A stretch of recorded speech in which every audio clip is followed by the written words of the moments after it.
हा आहे आमच्या शेताचा बांध।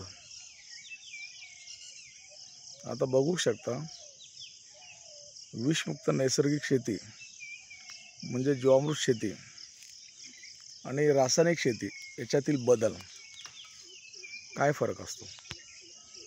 हे जे उजव्या बाजूला दिसते पाणी तुंबलेलं, काल रोजी जो पडलेला पाऊस नगरदेवळा येथील, काल रात्री पाऊस पडला, खूप बऱ्यापैकी जोरात पाऊस पडलेला आहे। हे बघा, हे तलाव तुंबलेले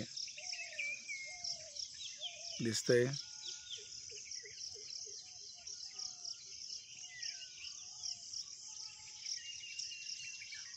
आता ही वेळ दुसऱ्या दिवसाची आहे, सकाळची 6:30 वाजता आहे। आता हे आलो आहे आपण बांधावर।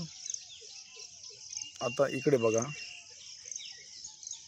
ही आहे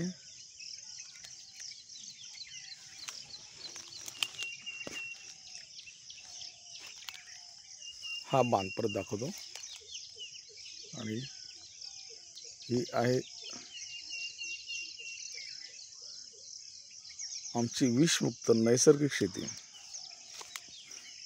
आम्ही फक्त जीवामृत व वर्षातून एकदा घन जीवामृत टाकतो।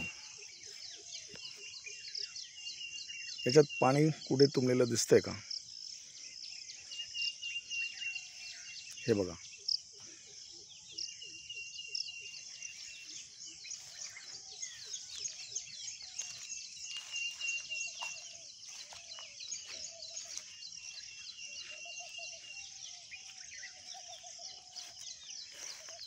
कुठेच दिसत नाही।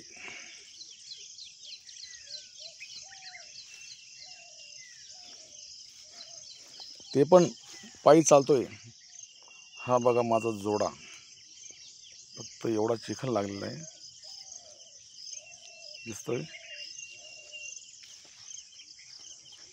हा फरक विषमुक्त नैसर्गिक शेती केल्याने फायदा होतो व रासायनिक शेती केल्याने असा तोटा होतो। आता साधारण 1-1.5 एकरमध्ये हे पाणी असेल। पाणी जिरत नाही, याचं कारण सांगतो।